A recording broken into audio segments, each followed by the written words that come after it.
Salam sehat, salam perubahan. Bertemu lagi dengan saya Intan Nilam di channel kesayangan kalian Point News. Dalam situasi krisis nasional, ketika rumah-rumah warga dibakar dan toko-toko dijarah, satu pertanyaan justru menggema lebih keras, kemana Ahmad Sahroni? Dan lebih penting nih, apa yang ia sembunyikan? Namun, publik dikejutkan ya oleh laporan bahwa Sahroni, mantan Wakil Ketua Komisi 3 DPR dari Partai Nasdem ini meninggalkan Indonesia hanya beberapa hari sebelum rumah mewahnya di kawasan elit diserbu massa. Sebagian pengamat menduga ini bukan kebetulan ya, apakah ini mendapat informasi sebelum kerusuhan pecah? Apakah kepergiannya bagian dari pengamanan diri atau bagian dari skenario yang lebih besar? Direktur Eksekutif Terus Indonesia Ahmad Fadil secara terbuka meminta kepolisian memanggil dan bahkan memeriksa Ahmad Sahroni. Ia ini menyebut bahwa dugaan adanya provokasi terencana dan informasi yang bocor sebelum penyerangan terjadi. Tidak masuk akal lah ya, dia bisa pergi sebelum kerusuhan. Siapa yang memberitahunya? Kenapa dia bisa tahu akan ada chaos?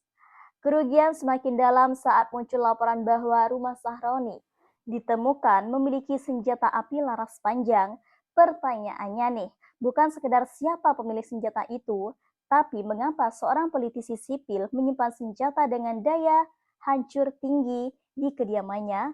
Tim kuasa hukum Sahroni menyatakan bahwa kliennya adalah korban kerusuhan, bukan pelaku. Tapi sudut pandang ini tak mudah diterima publik. Mengapa seorang elit politik bisa kebetulan pergi ke luar negeri sebelum amukan massa terjadi? Dan mengapa juga keberadaan senjata api laras panjang tidak dijelaskan secara resmi oleh pihak berwajib? Dan apakah aparat sudah memverifikasi nih legalitas senjata tersebut? Kalau tarik lagi ke belakang, orang pasti penasaran Ahmad Sahroni bisa sekaya ini dari mana sih? Dari supir doang, ojek payung doang, tukang semir doang, nggak mungkin gitu. Ada yang bilang Ahmad Sahroni mafia ya gitu. Iya benar. Tanggapan Ahmad Sahroni gimana? Mafia gue dulu, Oh, ya? mafia BBM. Tapi bukan mafia yang konotasinya itu adalah negatif. Namanya bisnis, beli semurah-murahnya, jual semahal-mahalnya. Makanya orang bilang, wah mafia BBM, benar. Dalam situasi di mana kepercayaan publik terhadap elit politik sedang anjlok, narasi saya korban justru terdengar seperti alibi yang tak cukup secara kuat ya, membantah dugaan permainan di balik layar. Lebih dari sekedar kerusuhan, Fadli juga menyoroti dugaan bahwa Sahroni ini memiliki akses data pribadi pengkritik di media sosial. Melalui jabatannya di Komisi 3 yang membawahi Polri, Sahroni ini diduga memiliki kemampuan untuk mengakses data tertentu dan membalas serangan warganet. Jika benar, ini adalah pelanggaran serius terhadap etika jabatan publik. Perlindungan data pribadi, kebebasan berekspresi warga negara, jangan sampai kita membiarkan orang dalam sistem hukum justru menyalahgunakan akses untuk melakukan pembalasan personal. Belum ada pernyataan resmi dari Mabes Polri terkait dengan desakan pemeriksaan Sahroni, bahkan ya soal kepemilikan senjata api pun tidak dijelaskan apakah legal atau ilegal. Diamnya polisi dalam kasus ini justru memberi kesan bahwa ada perlindungan tidak langsung terhadap elit politik. Hukum tebang pilih, keras ke rakyat kecil, lembek ke pejabat, bahkan narasi chaos digunakan untuk mengalihkan isu korupsi dan penyalahgunaan kekuasaan. Kasus Sahroni juga bukan sekedar soal senjata ataupun provokasi ya. Ia adalah cermin betapa kekuasaan ini disalahgunakan ketika politisi sipil menyimpan senjata yang tak dijelaskan. Data pengkritik bisa diakses tanpa persetujuan. Elit bisa hilang dari sadar saat negara sedang kacau. Kemudian jika Sahroni tidak diperiksa secara adil, rasanya kita harus bersiap menyaksikan normalisasi pelanggaran hukum oleh pejabat. Apa gunanya hukum jika tak mampu menyentuh mereka yang seharusnya menjadi contoh? Ahmad Sahroni harus segera dipanggil dan diperiksa secara terbuka dan profesional. Polisi harus menjelaskan apakah senjata di rumah Sahroni ilegal, dari mana ia tahu akan terjadi penjarahan, dan kemudian apa ya motif keberangkatannya ke luar negeri saat krisis pecah. Jika ini dibiarkan tanpa penjelasan, publik akan kehilangan seluruh sisa kepercayaan terhadap sistem hukum.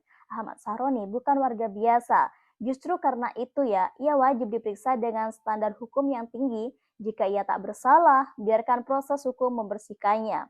Tapi jika ada yang disembunyikan, rakyat berhak tahu dong, dan hukum wajib berlaku. Tak hanya soal provokasi dan juga senjata, Ahmad Fadil dan Terus Indonesia juga menyebutkan dugaan keterlibatan Sahroni dalam jaringan oligarki migas termasuk nama besar Riza Khalid, sosok yang pernah mengguncang publik dalam kasus Papa minta saham era Jokowi. Nama-nama seperti Riza Khalid tidak muncul tiba-tiba. Ini bagian dari jaringan pengaruh yang sudah lama mengontrol arah kebijakan di balik layar. Dan Sahroni bisa jadi hanya satu dari banyak pion, tegas Fadil.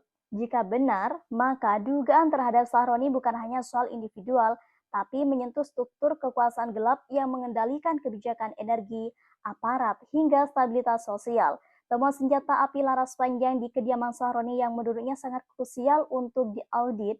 Ia mendesak agar aparat menjelaskan secara detail siapa yang memberikan izin atas kepemilikan senjata tersebut, terlebih jika sahabat politik tertentu memiliki akses khusus terhadap lembaga kepolisian. Sahroni melalui jabatannya di DPR Komisi 3 yang membawahi Polri mungkin memiliki akses ke data pribadi pengkritiknya di media sosial. Nah, ini mempertegas bahwa pemanfaatan data semacam itu untuk membungkam lawan politik atau menyulut emosi publik adalah tindakan yang sangat berbahaya. Publik pun mendesak agar kepolisian tidak hanya fokus menangkap para perusuh dan juga pelaku penjarahan, tetapi juga melakukan tindakan tegas terhadap Sahroni, memanggil dan bahkan memeriksa yang bersangkutan agar klarifikasi bisa diperoleh secepatnya dan tidak menimbulkan spekulasi liar di publik terkait dengan senjata ini.